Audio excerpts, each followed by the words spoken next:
Hello, loves. It's Nina with Passion Squared. Welcome back to the podcast. I hope wherever you are feeling some peace and just a little bit of joy. Just the tiniest amounts, they matter, even as the world continues to be incredibly heavy. Today, I want to talk about a reel that I actually shared. I think it was this week. This week. Maybe Monday. I'm recording this on Wednesday. So I don't know, in the last few days. And it talks about pricing, not a new subject for us to talk about. But in this particular context, I'm talking about elevated pricing requiring elevated experiences. And the last several years, we've heard a lot of talk around raise your prices, raise your prices, raise your prices, with little to no context. And I've talked about this many times, but I want to hone in on that elevated price relationship to elevated experience. So I am still hearing, this narrative that if your supply costs went up 30%, I don't know where this 30% came from, but if your costs went up, your supply costs went up 30%, like your lightener and, color and foil, gloves, etc., went up 30%, then you need to increase your prices 30%. So let's start there. No, that's not the way it works. So when you look at your overall costs, supplies are a percentage of overall costs. It depends on the salon, but it could be 10%, 12%, whatever. But it's not 100% of your costs. So it's not equal, right? If all of your costs went up 30%, meaning your rent, your utilities, your payroll, your taxes, your professional services, your banking fees, your credit card fees, if everything went up 30%, then that's a different discussion. However, this particular narrative, that's not what that's about. And so what I've seen over the last few years is people creating these, what I would call excessive price increases, excessive to their brand. We've talked on the podcast and talked in content, and we talk about this so much in the Creating Your Awesome Brand course, is it always starts with brand. It always starts with your brand story, which includes your business model and your market position. That market position, I've used examples of the price pyramid, which is a marketing fundamental. It's shit they teach in college. Price pyramid, whereas the top of the pyramid would be like luxury, like a Range Rover or $1,000 haircut.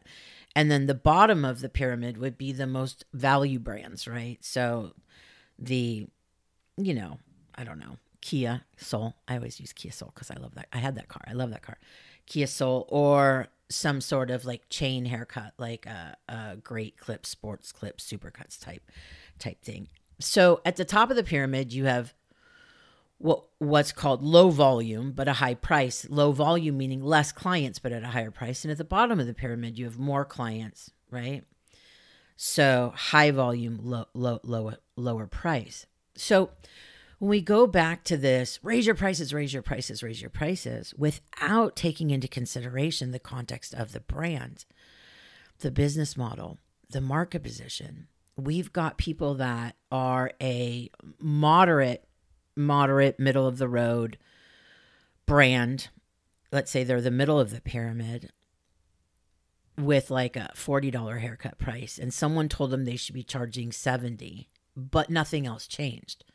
Their brand story didn't change. Their brand purpose, the problems they're solving didn't change. Their brand promise, how they solve problems didn't change. Their brand people, who they're solving problems for, didn't change. Their brand products and services, what solutions do you have to help solve the problems of your people? That didn't change. All that changed is this person is like, my price used to be 40, now it's 70. And it's like, okay, well, I don't really see value in this at $70. Like, I totally saw value in it at 40. And we've seen some folks that are struggling with either losing clients or clients spreading their appointments out. And while there's so many variables as to why that's happening, I know for a fact, that part of the problem is some folks raise their prices without understanding what it meant strategically to their overall business and their brand.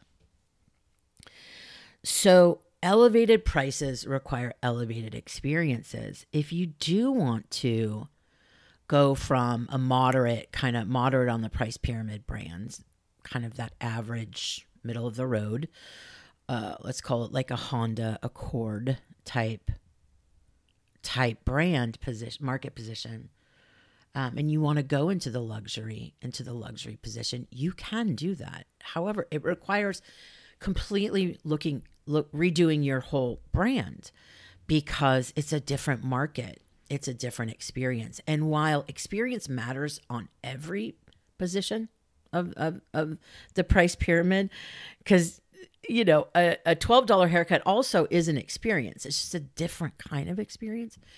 But when you get into luxury, it really is a different experience. There's different expectations. And so we can't do one without the other.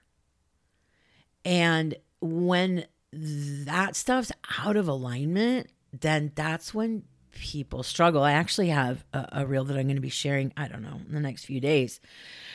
But it's so pertinent to this podcast. So I'm going to talk about it here. Last week, I was I think I was on TikTok, and I saw the most incredible TikTok. And this person was come with me to get a medical, I don't know, it's medical pedicure. I don't know if they said medical. I don't know the exact term. It honestly doesn't matter. It was some sort of specialized pedicure that didn't even include getting nail polish. And I, of course, go straight to the comments, because this is how we research the market. This is how we learn consumers' thoughts and how people are feeling about things. And so I look at things through that lens all the time, no matter what type of content I'm consuming. And the comments, of course, the beginning was, how much is it? Oh my gosh, I need that. How much is it? And the person said $200.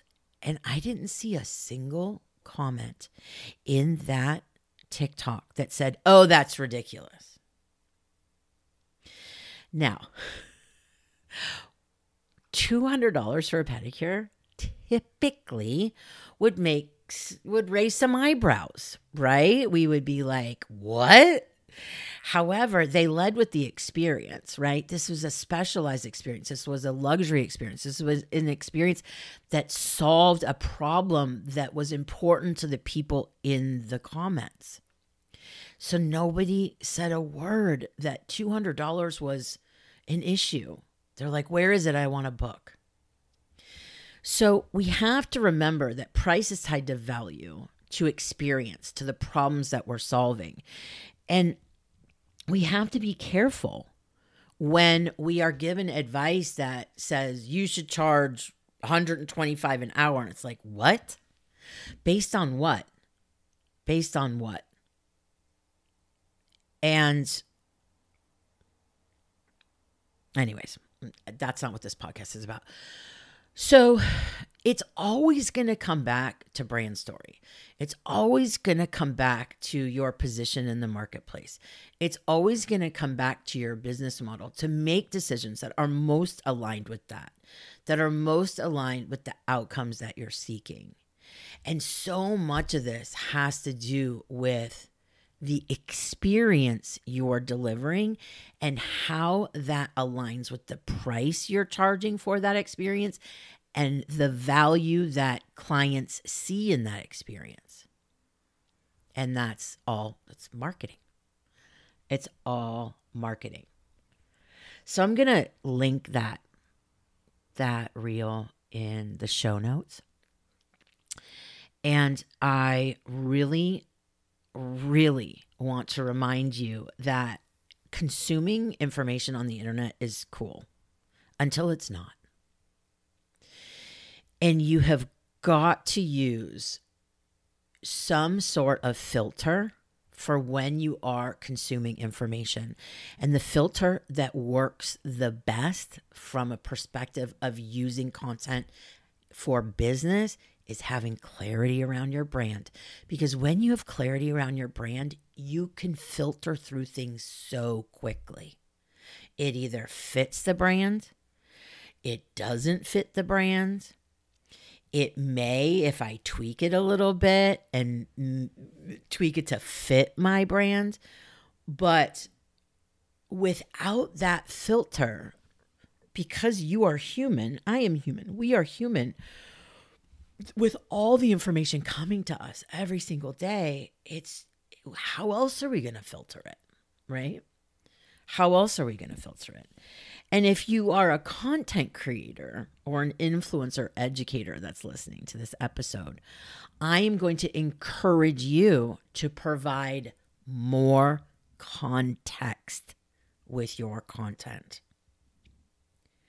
to help eliminate confusion, to eliminate distraction, because our time is limited. Our time is limited, and we can do better. We can do better. We are the media. We are the publishers. We are the storytellers, and we are responsible for the content that we create and share. And the more context we can provide, the more value there is, and the less time we waste. It always comes back to brand. So I want you to think about that the next time someone tells you you need to raise your prices, and next time someone tells you but you should raise your prices 25% or 30 or whatever arbitrary fucking number is given to you. I'm not talking about annual price increase. I'm talking about the more excessive ones. This isn't always the sexiest stuff, but it's so critically important.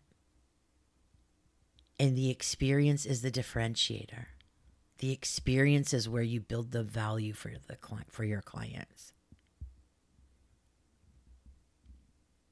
It's all about the experience. It's always been about the experience.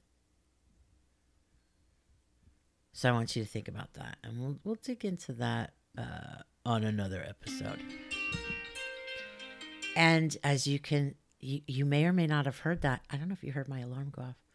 That means my time is up. Our time is up.